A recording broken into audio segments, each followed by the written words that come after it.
तो हेलो नमस्कार जय हिंद साथियों, कैसे हैं आप सभी।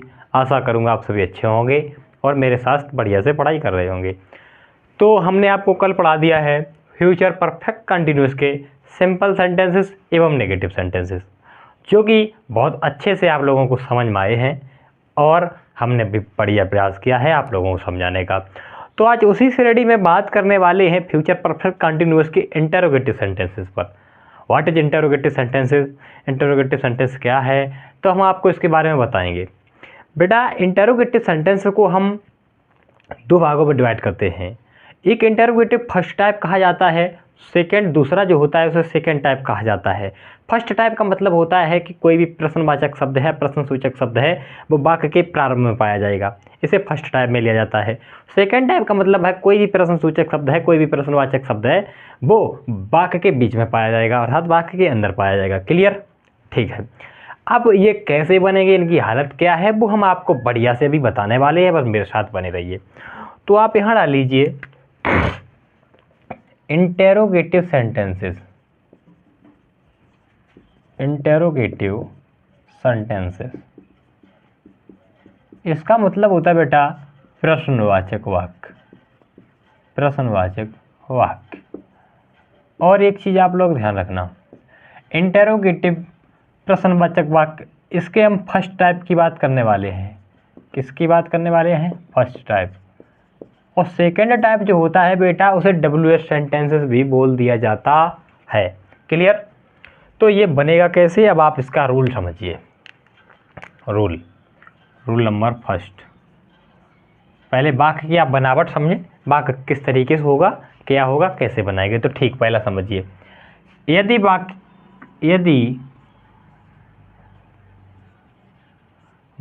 के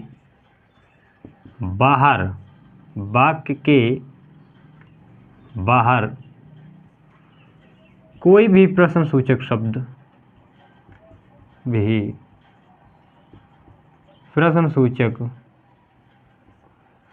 पाया जाए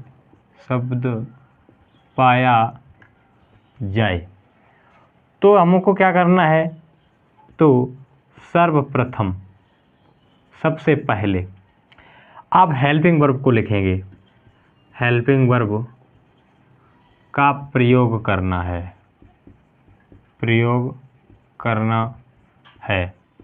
और अभी हम आपको बता देते हैं कैसे प्रयोग करना है, वो आप मेरा समझना बात, हम अभी बताएंगे, एक एक कन्फर्म करेंगे। ठीक है बेटा? अब आइए रूल नंबर सेकेंड।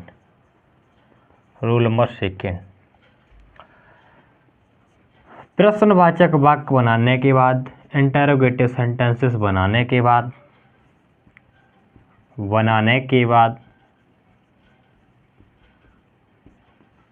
प्रश्नवाचक चिन्ह अवश्य लगाएं।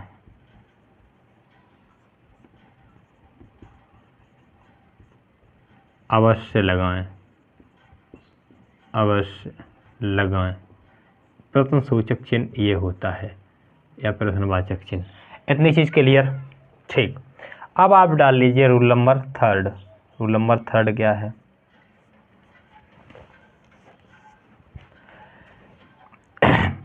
मेन वर्ब की मतलब मुख्य क्रिया की फर्स्ट फॉर्म मतलब प्रथम श्रेणी, फर्स्ट फॉर्म में ING का प्रयोग करते हैं।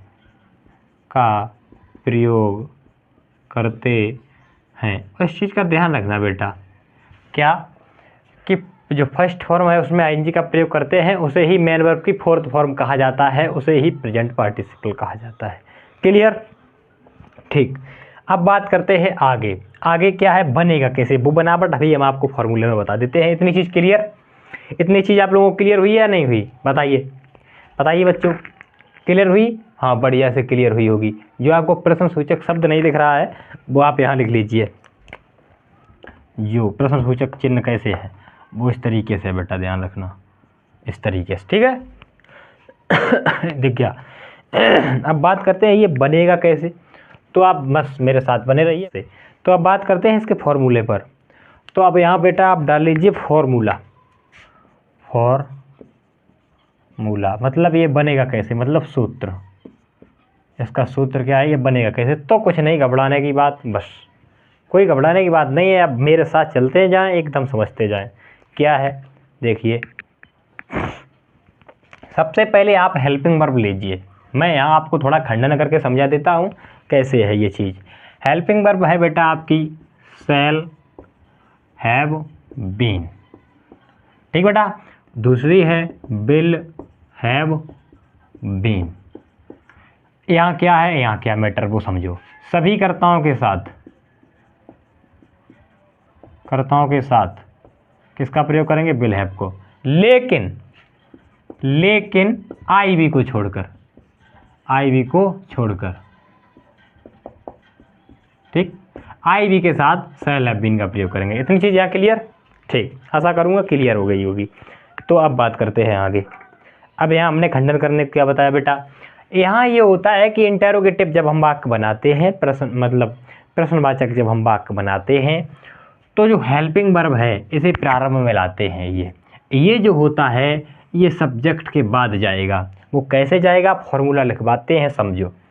क्या आपकी पहले क्या होगी, हेल्पिंग वर्ब होगी। हेल्पिंग वर्ब ये होगी क्या, शैल या विल, वो सब्जेक्ट के अनुसार, ठीक, प्लस आपका जो भी सब्जेक्ट होगा वो सब्जेक्ट मतलब कर्ता।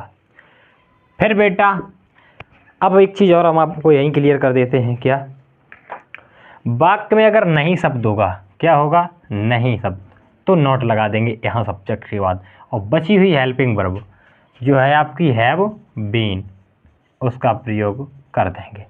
प्लस अब यहाँ आपको मेन वर्ब का प्रयोग करना है, मेन वर्ब, और मेन वर्ब की फर्स्ट फॉर्म, और उसमें आपको आईएनजी जोड़ना है। प्लस अब आपको यहाँ जो जोड़ना है वो ऑब्जेक्ट,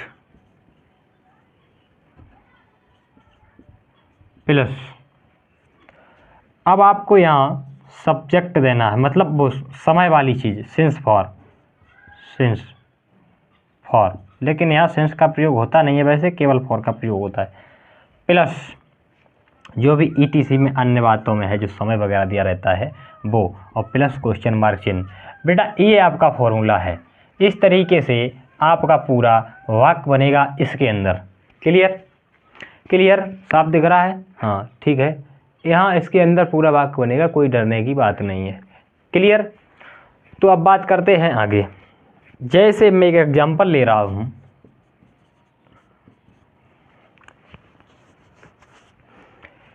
क्या सरला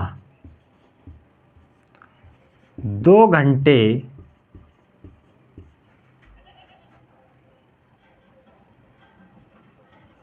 तक रामायण पढ़ती रहेगी?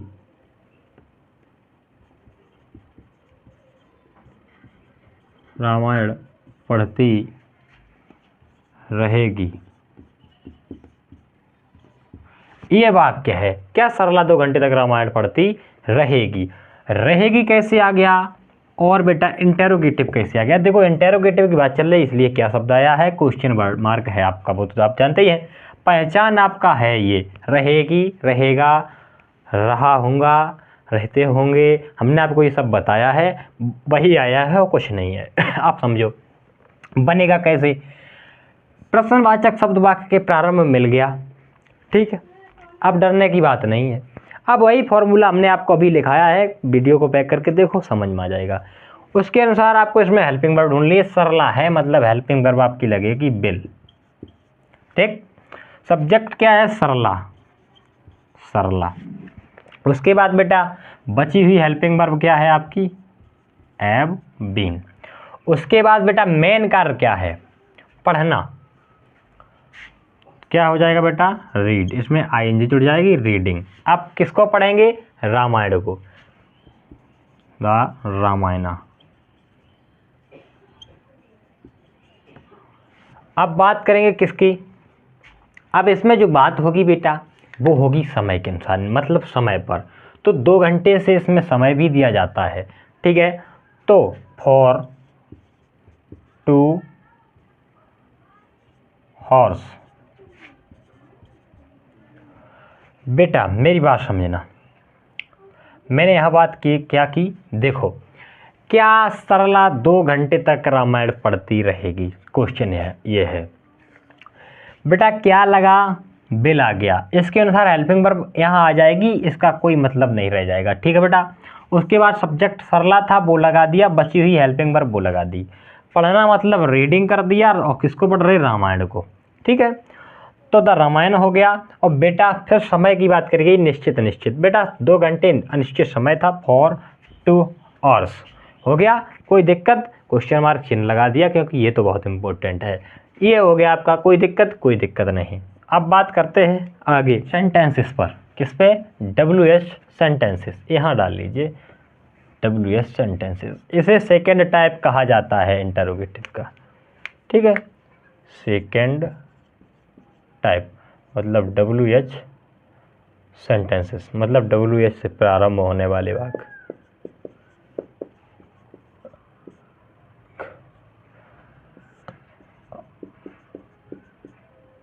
ठीक, मतलब WH से प्रारंभ होने वाले वाक्य। क्लियर?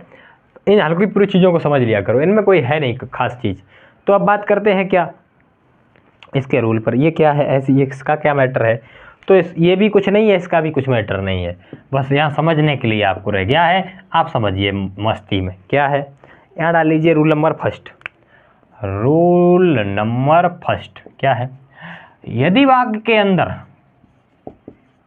वाक्य के बीच में या वाक्य के अंदर कोई प्रश्नवाचक शब्द पाया जाए, वाचक शब्द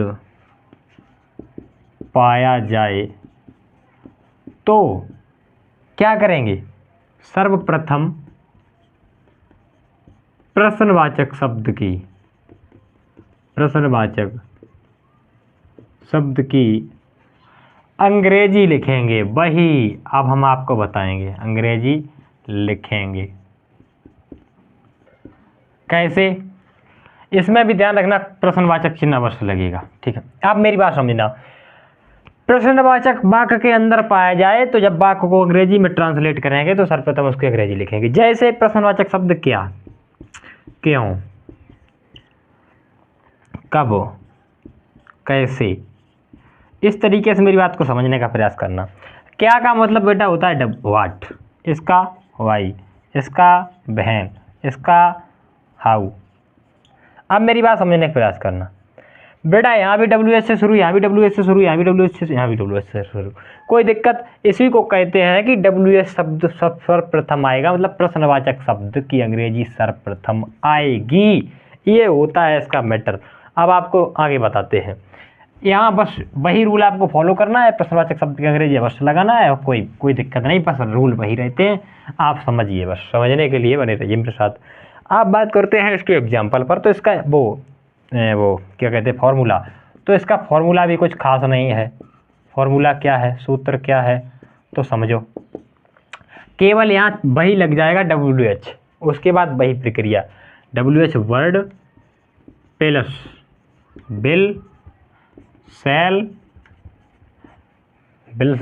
उसके बाद plus subject plus main verb plus, और सॉरी सब्जेक्ट के बाद इधर अगर नहीं शब्द होगा तो यहाँ नॉट आ जाएगा, नॉट। फिर बची हुई helping verb have been plus main verb की फर्स्ट फॉर्म है ING plus object plus for, क्योंकि यहाँ निश्चित समय दिखाता है, for plus ETC plus question mark चिन्ह। बस ये फॉर्मूला हो गया, इसी से पूरा वाक्य बन जाएगा। क्लियर? इसी से पूरा वाक्य बन जाएगा। किसी को कोई दिक्कत होना नहीं चाहिए। वैसे WH वर्ड लगाएंगे सर्वप्रथम, क्योंकि इसमें जो प्रश्नवाचक शब्द होगा वो वाक्य के अंदर पाया जाएगा। उसके बाद उसी सब्जेक्ट के अनुसार हेल्पिंग वर्ब लगाएंगे, फिर सब्जेक्ट लगाएंगे, वाक्य नहीं होगा नहीं सब नोट लगा देंगे, बची हुई हेल्पिंग वर्ब लगा देंगे, मेन वर्ब की फर्स्ट फॉर्म ING, ऑब्जेक्ट मतलब कर्म, फिर जो भी बचा होगा उस समय के अनुसार लगा देंगे। क्लियर? ठीक। अब बात करते हैं इसके एग्जाम्पल पर। एग्जाम्पल क्या है? जैसे सीध एक सप्ताह तक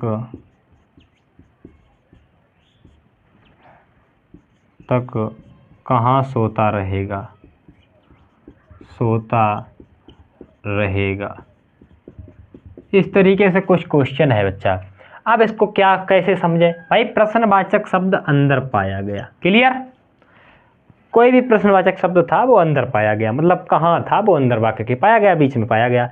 तो अब इसके अनुसार इसे पहले लेके आओ, इसका मतलब क्या हो गया, वेयर।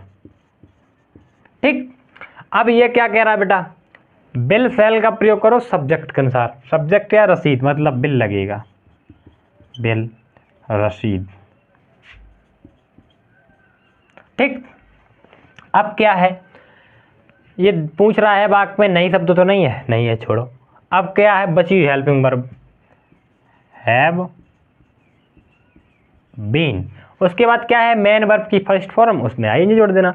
मेन वर्ब का मतलब क्या है बेटा, सोता, सोना। तो क्या रहेगा, स्लीपिंग।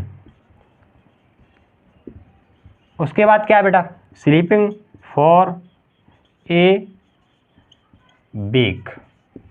ठीक, कोई दिक्कत, कोई दिक्कत, कोई दिक्कत नहीं, ठीक है। यहाँ समझ गए ना, ए मतलब एक सप्ताह क्या हो जाएगा, for a week, clear. Rashid एक सप्ताह तक कहाँ सोता रहेगा, where will Rashid have been sleeping for a week, question mark चिन्ह, क्लियर। हमीद को कौन एक सप्ताह